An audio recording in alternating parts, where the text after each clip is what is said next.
Hey guys, so quick moment of vulnerability. The episode you're about to see was done a long time ago, and the topic is on imposter syndrome. However, my imposter syndrome kept me from letting it be released because I did not believe that I was the qualified individual to discuss it.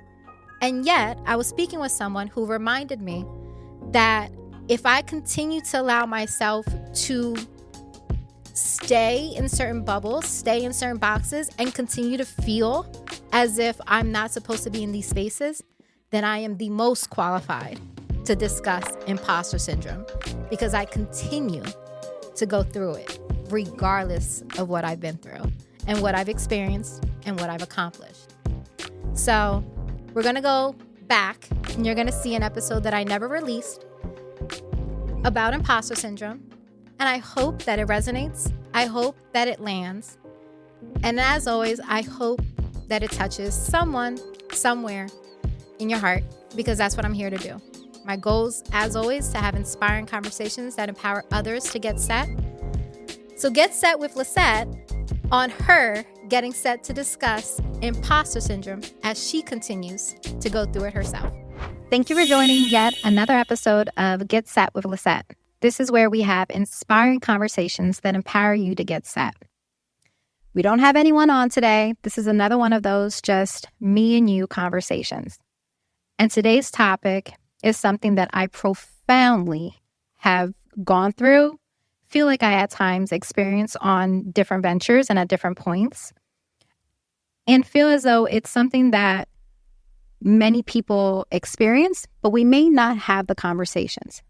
Quick disclaimer, I am by no means a mental health professional, and I am not here to give any professional advice by any stretch of the imagination. Just needs to make sure that that is abundantly clear. This is just a woman who is having a conversation with you about her own struggles, her own experiences, her own opinions. So with that, today we're going to be talking about imposter syndrome. As always, whenever I bring a topic, I went ahead, did a little research, and got a few definitions. So, imposter syndrome, also known as imposter phenomenon. Got a few different definitions. One says it's a psychological experience of intellectual and professional fraudulence. Another said it is the persistent inability to believe that one's success is deserved as a result of one's own efforts or skills. So when we're talking about the idea of imposter syndrome, we need to understand that studies have shown that 70% of people experience imposter syndrome at some point in their lives. This is including professionals, students, and high achievers across various fields. Historically, women experience imposter syndrome at higher rates compared to their male counterparts. Now, this is even more likely when you're considering different professions, like professions within STEM. Minority groups is also another arena of individuals that experience imposter syndrome at a higher rate. And this is especially seen when minorities are in spaces and places that are extremely underrepresented. So as you continue to look and as you continue to search further on this phenomenon, in 2020 specifically, a survey conducted by KPMG showed that 75% of female executives reported experiencing imposter syndrome at some point during their careers. This study focused on women in leadership roles across various industries and highlighted how even highly successful professionals were affected. Taking it even further, in 2019, a study by Natasha K. Holmes found that 58% of women working in STEM fields, science, technology, engineering, and math, reported experiencing imposter syndrome compared to 46% of men in the same fields. This was based on studies conducted in tech companies and university settings. In 2019, there was a study in Frontiers in Psychology, and they found that nearly 50% of female medical students reported higher levels of imposter syndrome, again, than their male counterparts. So when we're discussing this, we're able to see that underrepresented, or what would be considered as underrepresented communities in particular fields, experience imposter syndrome at higher rates. So when we're looking into what that means and how that affects individuals, the effects when it comes to the mental health, research links imposter syndrome to increased levels of stress, anxiety, depression, and burnout.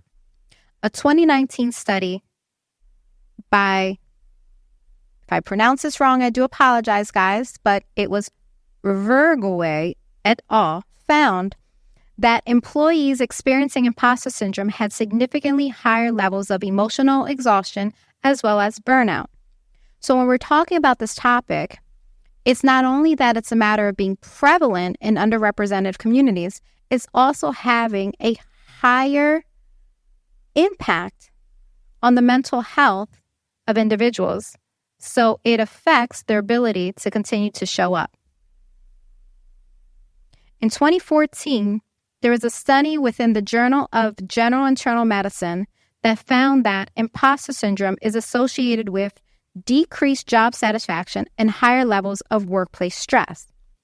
So when you're already in a position when you're questioning your ability to be present, do your job, and why you should be able to be there because you are either underrepresented or if you're questioning the why that you're here, it then also then affects your ability to enjoy the work that you're doing. So it may not be a matter of you having originally had, the passion for it, but once you start to feel this imposter syndrome, it affects your ability to actually show up authentically you and to actually enjoy the work that you do. So when I was doing my research, I did also recognize that while I'm not a mental health professional whatsoever, the concept of imposter syndrome is also not something that is recognized as an actual psychiatric disorder, nor is it featured in the American Psychiatric Association and Statistical Manual. So just as much as I'm not the person that is here to have the professional conversation, this entire topic is not something that is necessarily considered an actual disorder, but people have studied and looked into it. So then I started to consider, what are the causes behind such a thing? Why would one experience imposter syndrome? And just like everything else in the world, it's that lovely nature versus nurture. It goes back to, is it something that is innately in you, or is it something that's developed because of causes that happen around you? And so when I was doing my research and I was looking into it, they did state, and I did find a lot of things that talked about certain personality traits being more at risk, not the necessarily right word, but the idea or the concept is being, they would have a higher chance of experiencing imposter syndrome if someone had high anxiety. If the individual with their personality, they just naturally strive for perfectionism. If an individual suffered with lower self-esteem. So it got me thinking. Check, check, check. I have at many different points in my life questioned my own worth, questioned what I bring to the table. Not out of environmental causes necessarily, but due to just an internal, don't necessarily know where it comes from, need to want to just strive to be the best. I'm extremely competitive by nature. I'm always looking to get the straight A's, be the best of this, being the champion of that. And in my strive for perfectionism, because I'm constantly in that journey or that rat race of just trying to be something, it's impacted my esteem. It created doubt. questions of worth, ideas of what that could possibly mean. So then I continued to look into it, and I'm like, okay, so what was the root of that? Or where did that first begin? And I can't point it at anything. Now, in my research, when it came to the idea of the environment, they also stated that if you come from parents that were either overprotective or individuals that like the family dynamics were controlling of any sort. So I was like, I grew up sheltered, but no, by no means are my parents controlling. So could that be a part of it? I don't think so. I've had so many conversations with my parents, and all I ever have is that they're proud of me. They're proud of me. And yet I personally put all the pressure on self because I am the older sibling. I am the older child to do, be, and present myself at a certain place, regardless of anything. Other things, when I think about today and I think about environment, you have to consider social media. You have to take into account the pressures and the pressures that are out there now on what people portray themselves, that one real take that individuals show. And don't know about you, but I know I've been guilty of catching myself doing that comparison, wondering, am I there yet? Should I? What have I achieved or done that allows me to even say that I'm in a position where I can speak? Truth be told, this entire platform alone, we've had the conversation. This has been a journey, a burden of love that has come through, and it has only come to light in the midst of my own self-work. There's a book that I read it's called Worthy. And in this book by Jamie Kern Lima, I want to make sure I got her name right, she discusses that in life, we do not necessarily achieve where we want to go based off of our hopes and dreams, but rather based upon our own self-worth. And it got me, again, doing a lot of, in the midst of this work, thinking about what that means. So when it comes to my own personal imposter syndrome, I have found myself in places or spaces where I have a story to tell. I want to impact communities so deeply and greatly. It's within me. I want to do all of these things, but I've only ever compared my ability to do things based upon what I at the time gave myself when it came to self-worth. So while my hopes and dreams are to be the change I want to see in the world, Gandhi, you guys know that's my quote. And although I have all of these ideas that I want to accomplish and bring to fruition, I can only get to as far as I believe my own worth is. Imposter syndrome finds itself creeping up when I start to believe, who am I to have this conversation? The disclaimer that I gave at the beginning, I am by no means someone that you necessarily should be taking professional advice from. Now, mind you, that's also because I'm not someone you should be taking professional advice from, but I am someone who has lived a lot of life and who has personally gone back and forth with this concept time and time again. And just like you, I grapple with the idea of should I, could I, and the whys of it all. Where do I show up? How do I show up or present myself? Is that enough? Those are some of the questions that I feel like come up consistently when I'm trying to get to the next stage. So then I thought, well, how is this affecting my life? And the reality is that imposter syndrome creates mental barriers that prevent you from fully acknowledging your own abilities and achievements. It keeps you from recognizing where you've come from and the success that you've actually had. You start to second guess why you even got to where you are and what you have. And you don't even accept those blessings or the success as exactly what it is, success. You start to think, it's okay. It's all right. Or I could have done this. I could have done that. And I know for me, I nitpick. I am my worst critic, and I nitpick every single thing I do. It doesn't allow me to even celebrate the success that I've had. Moment of true vulnerability here. Even this platform, the fact that I took the initiative to finally take the step to put myself out there is a success. That in of itself is a huge success. And yet I continue to find myself, funny story, because my engineer knows we just were talking about this, I'm worried about the next step. I'm thinking about, how do I take this platform and build it and grow it? I'm not allowing myself to even take in the fact that we're here, the fact that we're several episodes in. We've recorded many more that I cannot wait for you to watch and learn from these individuals that I'm seeing and speaking to. But when it comes to that, it's because I find that the people that I'm talking to be so inspiring that I sometimes doubt where I'm at in all of that.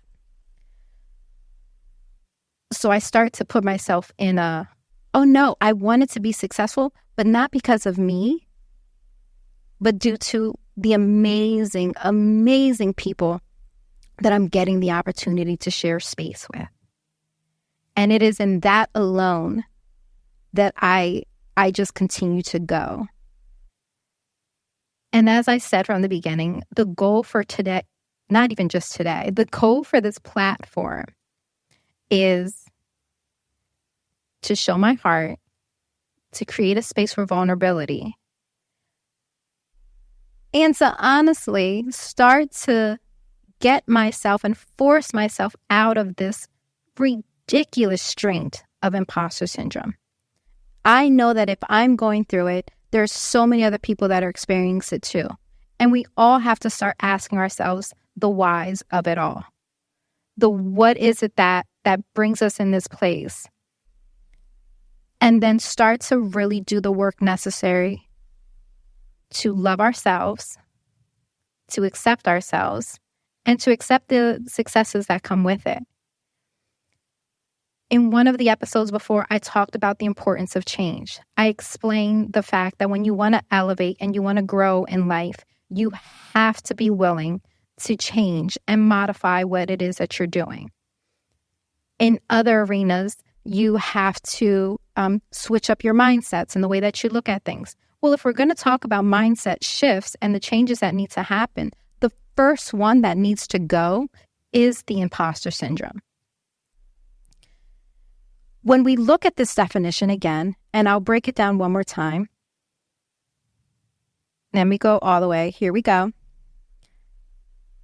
A distorted system of belief about oneself that can have a powerful negative impact on person's valuation of their own worth. Okay? A distorted system. So when I look at these different definitions and I continue to see exactly what it says in here, an inability to believe, a distorted system, a psychological experience of intellectual and professional fraudulence. Every last one of these, A, shows that it all starts within our head. B, it clearly is a distorted opinion and idea. It is not by any place coming from a place of truth or fact. And C, it creates inability of movement. So we have to sit with ourselves when we look at that. And we have to start to look at all the things that are being prevented. Why is the goal line why does it feel so far? Why are we not able to embrace and accept the success that we've earned? And not only embrace and accept it, why are we selling ourselves short and not allowing ourselves to grow further, to change, to get to the next whatever it is? How can I sit here and have impact on individuals when I continue to look at myself and wonder if I'm the person to even bring that impact? And at the end of the day, it's not a matter of me, the person. but rather the passion that I have to serve and to lift individuals up. And I need to allow for that to occur.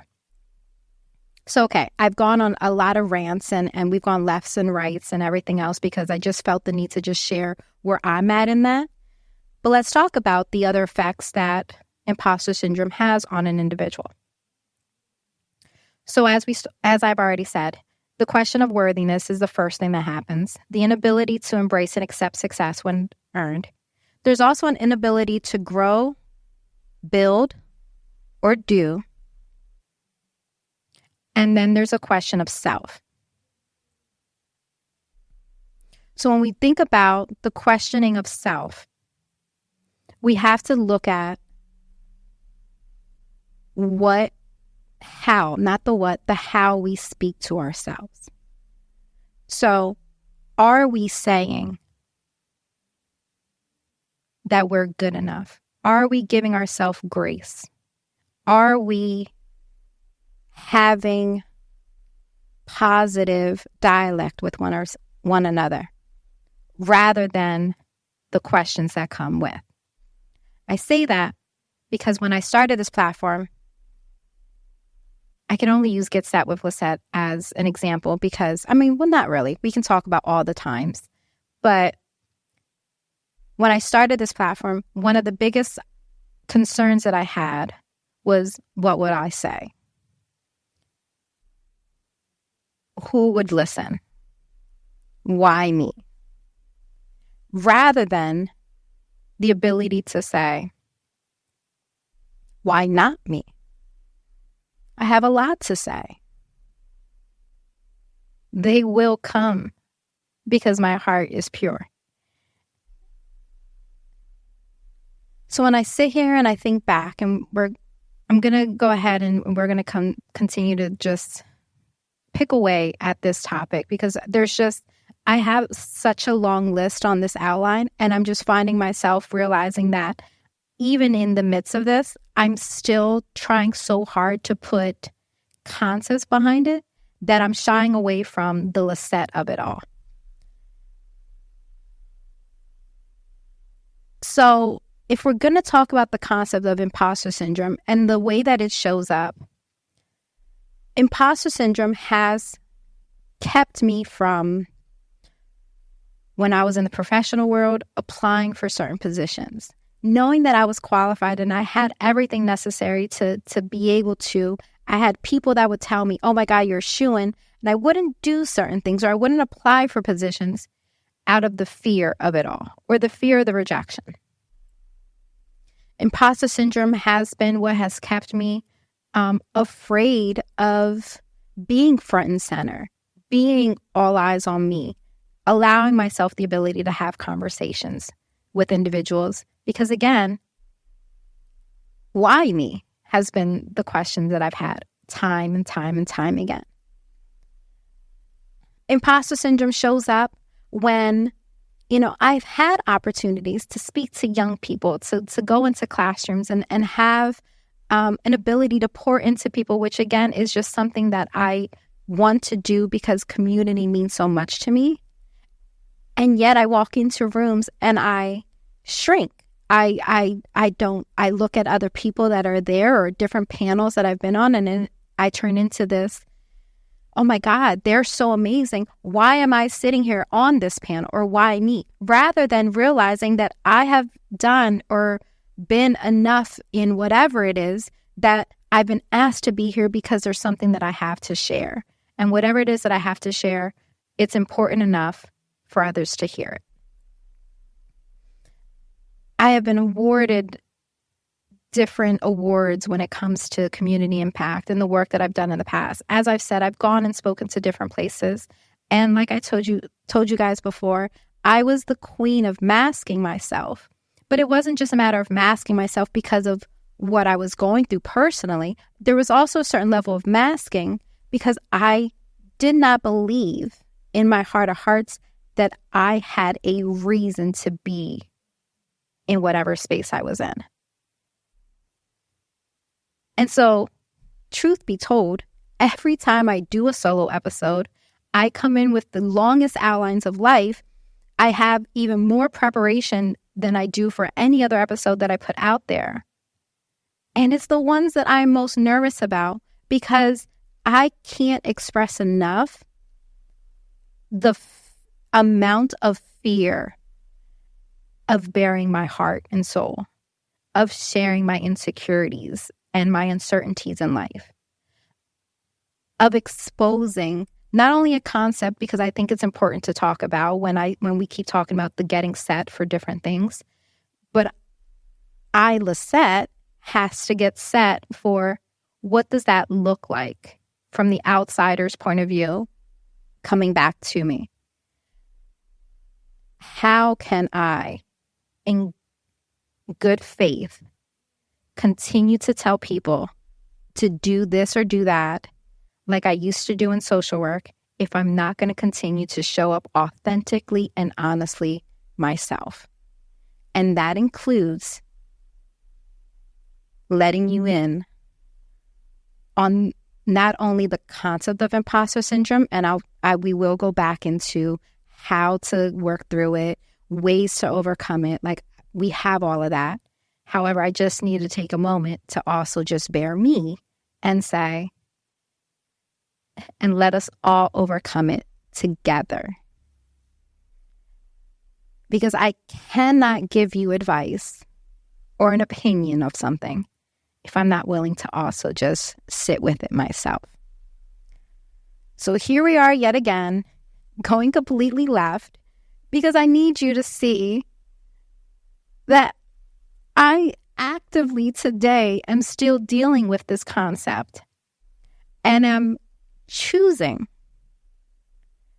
to allow my worth to grow. Because just like in the book where it says, I will not allow my experiences, my successes, and the impact that I have to solely fall into where I stand when it comes to self-worth, but rather I am going to allow myself to dream bigger, to hope more, and to finally believe and stand in the fact that I have a right and a voice that needs to be shared and needs to stand on here. So, okay, ranting over, let's go back to the idea of how one can actually overcome imposter syndrome. First things first, one needs to understand what it is and acknowledge it. So, hey guys, we all just did first step. I'm sure as you're watching it, you're going through your own moments. And guess what? Lissette just acknowledged it right here, right now, as she's recording. It is presently still actively doing its thing, but I acknowledge it and I understand it because this takes a lot of courage and it's very scary. However, it will not remain. Another way to combat imposter syndrome, and I found this one really interesting, and it was to try to understand the triggers that come from it. So when we discuss the ideas of triggers and things and what that looks like and what that means, it's going to be different person by person. So I'll use myself as an example. This platform is one that's going to be public, and public opinion, the opinion of other people, is a trigger for me. I'm a social butterfly. I'm an individual that likes to keep peace in rooms and in places. I like to bring happiness and joy. I like to ensure that everyone around me, to some degree, feels good about themselves. That's very important to me. So in that same concept, the idea of being vulnerable and opening up, and the idea of individuals actually seeing the footage and, the information that I'm sharing here, I want it to be as perfect as possible. And so in the necessity and need for it to be so perfect, I find myself struggling through it, that it's a trigger. Other triggers can be whether it's individuals that are in your life. The more I looked at it, triggers can just be something as simple as whether something happened as a kid or childhood, like if you failed at something and whatever that feeling was or the response that you had from whether it's your parental figures or anyone else that was in a more authoritarian role, however that response was given at any point in your life where you had a moment of failure,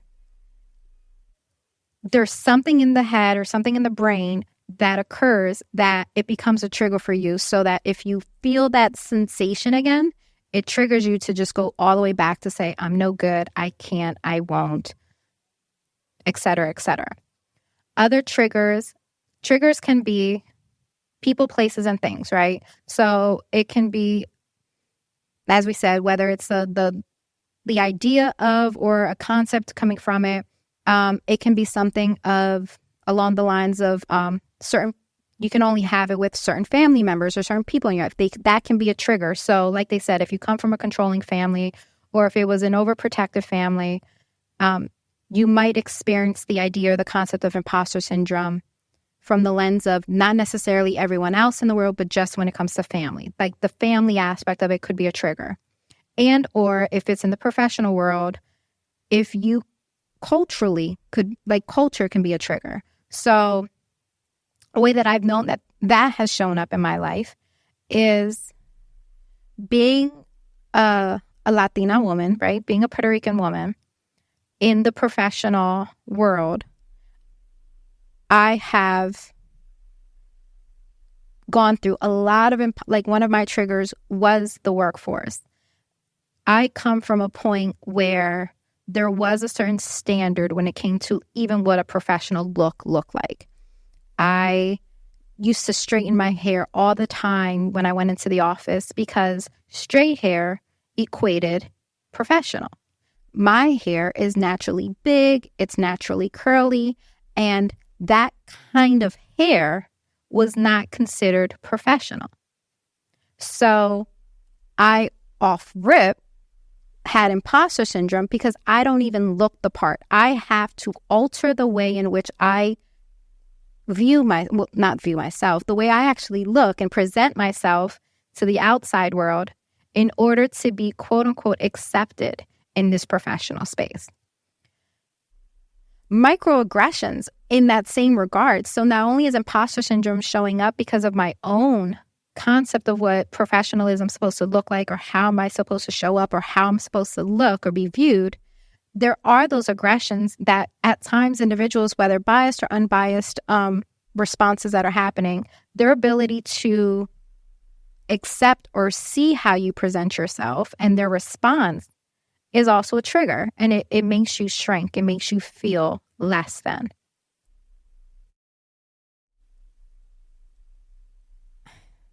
Quick story time, because it just came to me when I'm talking about this, and then we'll continue on. So an example of a microaggression that I've experienced, and I do believe in my heart of hearts that it was not intended to be this way, but these are the things that show up that continue to chip at or have made myself question when I've been in different spaces. So at one point, I was an executive director for a program. And as director, I had to speak to different audiences. I would explain, the program and what the program does. I would explain, the progress that we were having. I would go out to just talk about all of the strides that were being done within the program to garner support, fundraising, and to continue to keep it moving forward. At one occasion, I was speaking at a location, and I'm at the end of the presentation and the end of everything. I'm saying hello and doing my handshakes and everything with individuals in the audience and just, working the room basically. And I had an individual, it was an older woman, come up to me, and she's beaming. And what she says to me is, I am so surprised at how well you speak. And at first I said, oh, okay, thank you. She was like, oh, no. And it continued. She's like, no, no, no. I mean, when I saw your name on the agenda, she said she didn't know like how I would talk. She then also went on to continue to say that, why did I not have an accent or why? And I said, well, I was born in the U.S. and I was raised in the U.S. and, I fluently speak both languages. And I guess because I've, gone to school here or whatever, like I'm probably more Americanized than others. And then I found myself in that moment trying to rationalize and explain to another person why I did not speak with an accent, why I spoke like a woman that could put a sentence together that was of, some sort of education. Because that was the next question. Where did you go to school? And so I explained, and I was like, yes, I did my undergrad here, and I got my master's here. And again, everything I was saying in the midst of this conversation was mind-blowing to this individual, solely based upon how I came in and presented myself. There was an opinion made about me from the beginning based upon my name. Then there was another one based upon my outwardly appearance, because at that point I had thrown out all of my concepts of professionalism when it came to hair and things. And I was on a journey of embracing my curls and embracing, the God-given qualities of my characteristics and my hair. And either way, I was definitely looking very much like Lissette. And because of all of these outwardly things, an opinion had been made.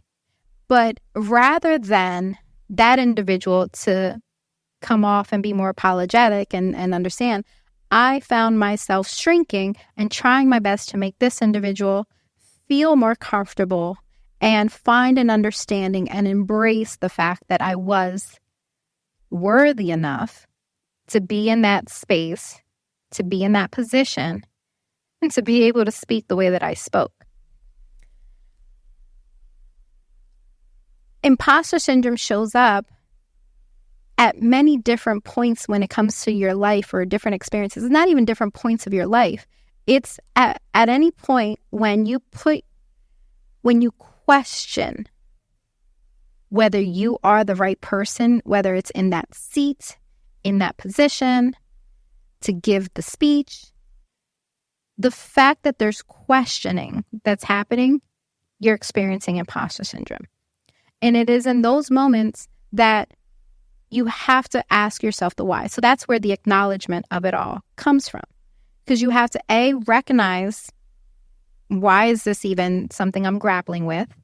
And then try to understand what it is that's bringing that. Because I also don't want it to be misunderstood that there is something to be said of having an ability to be self-aware and to know your strengths as well as the areas of improvement. So I don't want this to mean that, now all of a sudden you just think I can do it all. And yet, when you have those self-doubts and you find yourself experiencing these things, you need to try your best to work through it and understand, what does that look like and what does that mean for me? Ways to also overcome or work through it is that positive self-talk. You need to pour into yourself. So whether it's positive affirmations, the self-help books, like I'm saying, like the book Worthy, I will write the whole name of the book in the description. If nothing else, especially for women, I will say, although I think the book's good for anyone, but I do think that there's a certain level of sisterhood and a certain level of women empowering women within that book in particular. So I can only speak to it from my lens, but I do think it's a good read no matter what. But allowing your opportunity to have these different self-help and the positive work, and then also just getting okay and comfortable with having these kinds of conversations. Talk with friends that you feel comfortable and safe with. Journal. Write out the feelings that you have inside. Do not repress them, because we are our worst enemies, and we can really, really hurt ourselves by internalizing a lot. So you need to find outlets to let it out, whether it's journaling or talking to someone. And then finally, talk to a mental health professional. Mental health matters. And imposter syndrome is just one of those many negative talks, negative spaces, moments of doubt that we put on ourselves that, if you allow it to fester, can grow into something so much worse. So finding the help necessary to work through it is definitely something you want to consider. Hey, start openly just talking, because let me tell you, I feel better now than when I first started recording. And it's just because of the fact that I'm being honest about it, speaking on it, trying my best to understand it, and really, really digging in with the whys of it all. And I'm doing the work necessary to grow out of it. I believe that I am worthy. I believe wholeheartedly that I have a lot to share. And I have a big heart that wants to give and pour into others. But in order to do so, I'm also taking the time necessary to pour into myself, to allow myself time to grow and heal, and doing the work so that I can continue to show up more authentically myself and know that myself is more than enough. So I need you guys to start doing that as well. At any points, if you resonate with some of this, or if you find yourself grappling with these exact same ideas, try your best to figure out the trigger of it all. Understand where that comes from. And take the moment to really sit with yourself and change those negative talks to more positive talks. So as always, sending light, sending love. Till next time. Bye.